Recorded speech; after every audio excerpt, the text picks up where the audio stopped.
তো অনেকে আছে যারা কিনা রেগুলার বেসিসে 3-4টে করে ভিডিও নামিয়ে দিচ্ছে, ঠিক আছে, যে কোনো কন্টেন্টের উপরে নামিয়ে দিচ্ছে।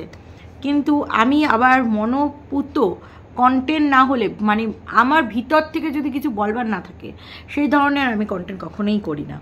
তো আজকে ভেবেছিলাম মিনাকে নিয়ে একটা ভিডিও করব, তারপরেও না কোথা থেকে একটা সায় দিচ্ছিল না যে দূর ওকে নিয়ে ভিডিও করব না। তো এইবার ভিডিওটা আমি কাকে নিয়ে করব, কারণ এইবার ভিডিওটা আমি এখন ধামন দিদিকে নিয়ে করব। ধামন দিদি 8টার পরে একটা ভিডিও ছেড়েছে যেখানটায় তিনি ফিরিস্তি দিয়েছে। দেখো, ধামন দিদির লাগবে এখন পয়সা, আর ধামন দিদি এখন বসে বসেই কন্টেন্ট করবে। যার কারণ হচ্ছে দর্শক বন্ধুরা, ধামন দিদির মায়ের বাড়িতে কাজ হচ্ছে, সেটা কে করে দিচ্ছে? ধামন দিদির হাজব্যান্ড করে দিচ্ছে। তো সেইখানে একটা হিউজ অ্যামাউন্ট পয়সা লাগবে একটা বাড়ি করতে গেলে। তারপরে ধামন দিদি নিজের বাড়িটাকে মানে চতুর্দিকে মানে দরজা বানিয়ে দিচ্ছে, মানে খুলে দে দাঁড় খুলে দে দাঁড়, মানে এরকম একটা ব্যবস্থা করছে। তো সেই কারণে ধামনদিরও টাকা লাগবে। তো তাই ধামনদি বিগত 3-4 দিন ধরে আমাদের সাথে ভিডিও শেয়ার করতে পারেনি। তাই ধামনদি আজকে বসে বসেই একটা ভিডিও তৈরি করেছে, কারণ বসে বসেই তার জীবনের কিছু বক্তব্য আমাদের সাথে তুলে ধরেছে। সেই বক্তব্যটা কি? প্রচুর দর্শক বন্ধুদের এই রকম একটা কমেন্টস ছিল যে তোমার এত অট্টালিকা বাড়ি, তারপরেও তোমার এই বাড়িতে শাশুড়ির কেন স্থান নেই? তো পাতি বাংলা ভাষায় একটা উত্তর আমি দিয়ে দিই, সেটা হচ্ছে ধামন দিদি ওই বাড়িতে ছিল, যেই বাড়িটা ধামন দিদির শ্বশুর বাড়ি, আর যেখানটায় ধামন দিদি পালিয়ে এসে বিয়ে করে প্রথম ওই বাড়িটাতে উঠেছিল। ওইখানে দীর্ঘ ধামন দিদি ধরো 12-13 বছর কাটিয়েছে, ঠিক আছে, ধামন দিদির কথা অনুযায়ী ওখানে 13 বছর কাটিয়েছে। তো 13 বছর কাটানোর পরে ধামন দিদির 13 না কত বছর বেসিক্যালি বললো, বেশ অনেক বছরই কাটিয়েছে, 10 বছরের উপরে দীর্ঘ অনেক বছর কাটিয়ে আসার পরে এখন যে বাড়িটাতে এসেছে, সেই বাড়িটাতে কেন এসেছে সেটা বুঝতে হবে দর্শক বন্ধুরা। সেটা এসেছে কারণ ধামন দিদি একা হতে চেয়েছিল, ধামন দিদি একা থাকতে চেয়েছিল, ধামন দিদি নিজের একটা সংসার হোক, নিজের স্বামী নিজের সন্তান নিয়ে ধামন দিদি একা সংসার করতে চেয়েছিল। তাই ধামন দিদি মানে আলাদা হয়েছিল। ধামন দিদি কিন্তু তার শাশুড়িকে নিয়ে থাকবে বলে ওই ধামন দিদি যেই বাড়িটাকে হস্তিনাপুরের বাড়ি বলে, সেইখান থেকে এখানে আসেনি। বোঝাতে পারলাম? ক্লিয়ার? তারপরে ধামন দিদি আমাদের ওই অত বড় অট্টালিকা বাড়িতে ধামন দিদি না থাকার পিছনে 3টে কারণ দেখিয়েছে, শাশুড়ি না থাকার পিছনে 3টে কারণ দেখিয়েছে। প্রথম কারণ দেখিয়েছে ধামন দিদি তিনি দীক্ষা নেয়নি, সেই কারণে শাশুড়ি মা তার বাড়িতে এসে থাকে না। প্রথম কারণ এইটা দেখিয়েছে, ঠিক আছে। আচ্ছা, দ্বিতীয় কারণ এইটা দেখিয়েছে যে ধামনদির বাড়িতে অন্য ধর্মের মানুষ বাসন মাজে, সেই কারণে ধামন দিদির শাশুড়ির কিন্তু হয়, ঠিক আছে। তৃতীয় কারণ না 4টে কারণ দেখিয়েছে, সরি, তৃতীয় কারণ দেখিয়েছে যে পোষ্যটা আছে সে চিকেন খায় এবং খাটে ওঠে, ওই পোষ্যটার একটা কারণ। আর চতুর্থ কারণ যেটা দেখিয়েছে সেটা হচ্ছে ধামনদি নিউক্লিয়াস মানে ফ্যামিলিতে থাকে, এই পাড়ায় সেই কথাবার্তা মানে ওই পাড়ার মতন সেই কথাবার্তাটা হয় না। আচ্ছা, তারপরেও বেশ কিছু বক্তব্য করেছে, সেটা নিয়ে পরে আসছি। প্রথমে আসি, ধামনদি যে কারণটা দেখিয়েছে যে ধামনদি যেহেতু শাশুড়ি মা বৈষ্ণব, তাই তার হাতে ছোঁয়া খাবে না, কারণ দীক্ষা নিতে হবে বলে, ঠিক আছে। তাহলে ধামনদি মানে তার ঠাকুমাও এরকম, ধামনদি ঠাকুমা এরকম, তাই ধামনদি এই শাশুড়ির সমস্যাগুলো বোঝে। তার ঠাকুমা ধামনদির ঠাকুমা এই মানে ধামনদির থেকেও বেশি কিছু মানে তার শাশুড়ির থেকে ধামনদির ঠাকুমা বেশি কিছু মানে। আচ্ছা, যে প্রথম যে কারণটা দেখালো যে মানে দীক্ষা নেয়নি কারণ, কেন ধামন্দি একটা দীক্ষা নিলেই তো হয়। শাশুড়িকে যদি সেবা যত্ন করতে চাও তো একটা দীক্ষা নিয়ে নাও, এমন কি আছে? কোনো দীক্ষা নিলে তুমি মাছ মাংস খাবে না সেটা নয়। এবার দেখো দীক্ষাটাও আবার মনের ব্যাপার, মন থেকে যদি না সায় দেয় তাহলে দীক্ষাটা নেওয়াটা উচিত না। কিন্তু ধামন্দি এটাতে গেল তোমার শাশুড়ি মায়ের কারণ, যে তোমার শাশুড়ি মাকে তোমার বাড়িতে এসে থাকতে পারে না কারণ তোমার হাতেরটা খেতে হয়, খেয়েছিল, তুমি দীক্ষা না নেওয়ার পরেও খেয়েছিল, কিন্তু ওনার মন থেকে এটা ইচ্ছে নেয়, পরিবারের চাপে পড়ে সবাই বলেছে সেই জায়গা থেকে এসেছে। প্রথমত ধামন্দি তুমি মন থেকে কখনো শাশুড়িকে নিয়ে আসোনি তোমার বাড়িতে। তোমার এত বছরের ভিডিও দেখছি, কখনো মন থেকে তোমার শাশুড়ি মা এসেছে বলে আমরা দেখিনি। যখন এসেছে তখন পাবলিকের খুব গাতান খেয়েছো, সেই জায়গা থেকে তখন শাশুড়ির সাথে তোমার বন্ডিং দেখাতে হবে। 3 দিন 4 দিন, খুব বড় জোর 5 দিন, তার বেশি শাশুড়ি থেকেছে বলে আমার মনে হয় না। তো 5 দিন অতি কষ্ট করে তিনিও থেকেছেন এবং তুমিও থেকেছো, সেটা তোমার কষ্ট। দেখো তোমার বাড়িতে যে থাকতে আসবে তাকে তুমি পরপর ফিল করাবে না, তাকে তুমি কমফোর্ট দেবে, সে কমফোর্টটা তুমি দিতে না, তাই তোমার শাশুড়ি মা থাকতে পারতো না। তুমি তো দীক্ষা নাওনি, তারপরেও তোমার শাশুড়ি মা তোমার হাতের খেয়েছে। তারপরে তুমি কি বলছো, তোমার শাশুড়ি মার মনে হয়েছে যে পেঁয়াজ রসুন তো কি আছে নিরামিষ খেতে, যেই কটা দিন শাশুড়ি মাকে নিয়ে এসেছিলে সে কটা দিন নিরামিষ খেতে, কিংবা নিরামিষ রান্না বান্না করে শাশুড়ি মার তরকারি পাতি আলাদা করে তুলে শাশুড়ি মাকে এমন একটা ঘর দিতে, সেই ঘরটায় শাশুড়ি মা থাকতো, তার তরকারি পাতি সে ঘরেই থাকতো ঢাকা দিয়া। তুমি কিন্তু সেটা করতে না ধামন্দি, তুমি খাবারটা তোমাদের সাথেই রাখতে এবং সেখানে তুমি আমিষ খেয়েছো যার কারণে ওনার সন্দেহ হয়েছে। তুমি যদি একটা নিরামিষ একটা কড়াই শাশুড়ি মার জন্য আলাদা করে তুলে রাখতে এবং সেই কড়াইতে শাশুড়ি মায়ের রান্নাটাই করতে এবং সেই বাসনটা কষ্ট করে তুমি মাজতে, তাহলে কি থাকতো না?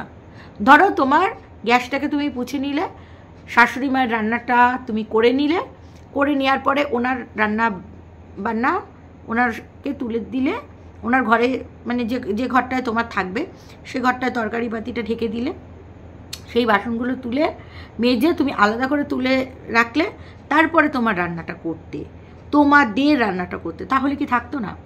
আর তুমি যাতে তোমার শাশুড়ি মা খুব বেশি দিনের জন্য তোমার বাড়িতে না থাকে তার জন্য তুমি একটা ফন্দি ফিকিরও করেছিলে। সেই ফন্দি ফিকিরটা যাকে তোমার শাশুড়ি মা ভয় পায় সেটা হচ্ছে পোষ্যটা। সেই পোষ্যটাকে তুমি ছেড়ে রাখতে, কারণ তুমি তাকে ছেলে মনে করতে।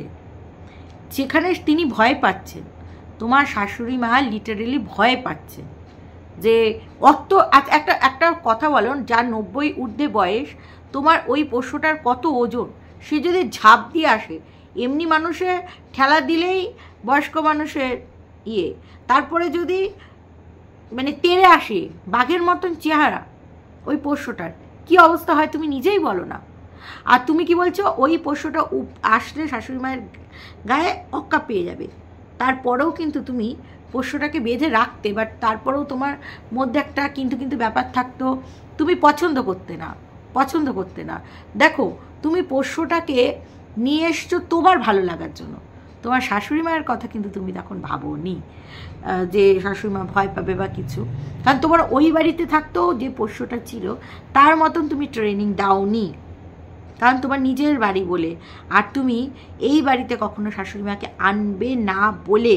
তাই তোমার শাশুড়ি মায়ের কথা তো বাদ দাও, তোমার নিজের মাও পোষ্যটাকে দেখতে যথেষ্ট ভয় পায়, তিনিও থাকতে চান না এই তোমার পোষ্যর কারণে। আর তুমি এই এক্সকিউজটাই দাও যে পোষ্যটাকে ছেড়ে তুমি থাকতে পারবে না, যে কাউকে ছেড়ে থাকতে পারবে, কিন্তু ওই কারণে আমার মা থাকছে না। তাহলে তোমার এই পোষ্যটা একমাত্র কারণ। আর সেই পোষ্যটাকে তুমি এমন একটা জায়গায় রাখতে পারো, ধামন্দি ধরো দোতলাটাই পুরো ছেড়ে দিলে, আটকে দিলে, বা দোতলায় তোমার শাশুড়ি মাকে ছেড়ে দিলে, দিয়ে তোমরা নিচতলাটায় থাকলে, যে কোনো একটা ফ্লোর অন্তত ছেড়ে দিতে।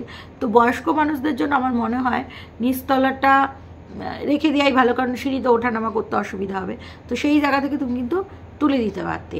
আর যেটা অন্য ধর্মের গল্প বলে সেই বাসনটা কিন্তু তুমি মাজতে পারতে, যদি তুমি রাখতে চাইতে, যদি তোমার মন থেকে চাইতো। তারপরে যে কথাটা বললে 4 নম্বর কারণটা, সেটা তুমি কি বলতে চাইলে যে ওই বাড়িতে প্রচুর লোকজন আসে, কলোনি টাইপের, এই বাড়িটা অন্যরকম। কলোনি না, কলোনি মানে কোনো খারাপ কিছু না, তবে তুমি ছোট করলে। কলোনি বলে তোমার নিজের ইয়েটাকেই, বেড়ে ওঠার জায়গাটাকেই ছোটো করলে, কারণ তুমি নিজেই বলেছিলে তোমার শ্বশুরবাড়ি বাপের বাড়ি খুব একটা ডিস্টেন্স নয়, আর সেই জায়গা থেকে একই পাড়ার ছেলেমেয়ে, তোমরা একই পাড়ার ছেলেমেয়ে হয়ে বিয়ে করেছিলে, তাহলে ওই জায়গাটাকে কলোনি বলে খুব ছোটো করাটা ভুল। তারপরে তুমি বললে যে তোমার শাশুড়ি মায়ের যাবতীয় খরচাপাতি তোমার হাজবেন্ডের। তো বলি ধামন্দি, তুমি নিজের ভিডিওতে একদিন বলেছিলে যে আমার শাশুড়ি মায়ের খরচাপাতি কিছু লাগে না সেই অর্থে, কারণ উনি পেনশনার, উনি পেনশন পায়, আর যেটুকু যা লাগে ওষুধপত্র খরচা তোমার হাজবেন্ড দেয়। তাহলে আজ এইরকম স্টেটমেন্টটা তোমার বদলে গেল কেন, যে শাশুড়ি মার যাবতীয় খরচাপাতি তুমি দাও? তারপর আবার তুমি বললে যে সবসময় ওইভাবে ভাগ করে না দেওয়া উচিত, তাহলে ভাগের মা হয়ে যাবে, যে যেটা পাচ্ছে সে সেটা করাটাই উচিত। ভালো, এইরকম মেন্টালিটি ধামন্দি থাকা খুব ভালো, যে ও করছে না তো কী হয়েছে, আমি তো করি।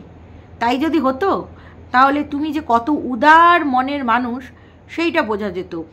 তুমি যখন পিকনিক হয় তুমি টাকা নাও সবার কাছ থেকে, আর তুমি এটা যখন পিকনিকে কিছু কম পড়ে তুমি সেটা দাও, এবং ভিডিওর মাধ্যমেই বলো যে তোমরা পিকনিক করো, কিছুটা যেটা কম পড়বে আমি দিয়ে দেবো বলে জাহির করো, তাই না? তোমার শ্বশুরবাড়ি কোনো লোকজন তোমার বাড়িতে আসে সেইভাবে, সে অর্থে দেখা যায় না, আসলেও তারা থাকে খুবই কম। তাহলে সেই জায়গা থেকে তুমি তো তোমার শ্বশুরবাড়ির লোকদের ওই যে পিকনিক, মানে তোমার তো কন্টেন্ট হচ্ছে, তুমি তো এই পিকনিকের ভিডিওটা করে পয়সা যথেষ্ট রোজগার করছো, সেই টাকাটা দিয়ে তুমি মানে খুব সুন্দরভাবে একটা খরচা করেই খাইয়ে দিতে পারো শ্বশুরবাড়ির লোকদের, অন্তত এক দুই দিনের জন্য। 1-2 দিন খালে 2টো ভিডিও হয়ে যাবে, তো 2টো ভিডিওর তার থেকে অনেক অনেক অনেক বেশি পয়সা ঢুকবে।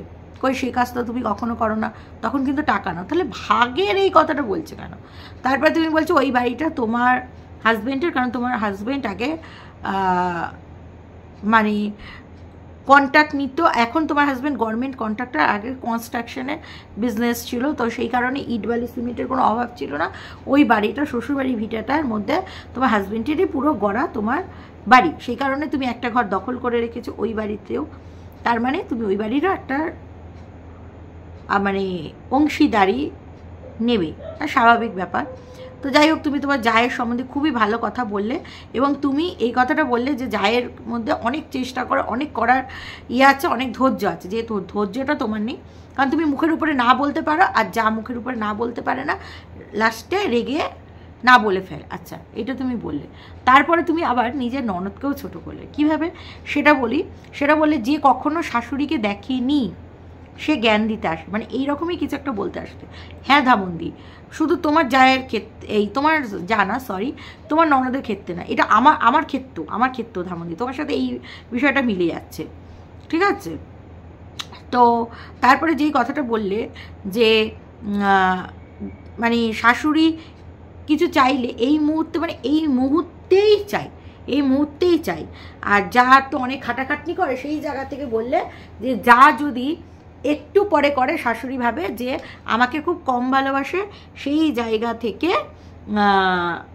তোমার যা আউটবাস্ট হয়ে গেছে। আর ননদের বাড়ি যেহেতু কাছাকাছি, মানে এক দৌড়ে, তো ননদ রোজ দিনই শাশুড়ির কাছে অভিযোগ শুনতো জায়ের নামে, এবং সেই জায়গা থেকে মানে শাশুড়ি লিটারেলি নিয়ে গেছে। ঠিক তোমার ননদের মতন কিছুটা আমারও, বুঝেছো? বিষয়টা ঠিকই একই রকম দিকে যায়। তো যাই হোক, শাশুড়িদের কাছে এইটা একটা খুব, মানে দেখো তোমার শাশুড়িকে তুমি রাখতে পারতে না, কি কারণে রাখলে ভালো থাকতো সেই সব উপদেশ দিচ্ছে। তারপরেও না কিছু কিছু শাশুড়িরা, মানে বৌমা শাশুড়ি থাকলে বৌমায়ের থেকে, সরি বৌমা শাশুড়ি না, বৌমার মেয়ের মানে মধ্যে পার্থক্য যদি করতে বলা হয়, তো মেয়ের দিকেই পাল্লা সবসময় ভারী থাকে, কারণ জন্মদাত্রী মেয়ে, তো সেই ক্ষেত্রে বৌমাদের দিকে অবশ্যই পাল্লাটা অনেকটাই কম ভারী থাকে। তো সেই জায়গা থেকে তোমার ননদও ভেবেছে যে যখন দুবেলা খাবার টাবার আমিই দিচ্ছি, বৈষ্ণবে আমিই দিচ্ছি, তাহলে আর এইটুকু আর রাখবো কেন? তারপরে শাশুড়ি বিকালবেলা রোজই আসে যায়, মানে ননদের কাছ থেকে এটা ওটা কথা শুনে তার থেকে বাবা সব সময় নিয়ে যাবো, মানে যেটাকে চুগলি বলা হয়, সারাদিন চুগলি করবে। বেশ ভালো আইডিয়া, ভালো আইডিয়া। কিন্তু তোমার শাশুড়িকে না রাখার পিছনে তুমি এই কারণগুলো দেখালে, আর সেই সাথে তোমার হাজব্যান্ড যে টাকা দেয় এটা বললে।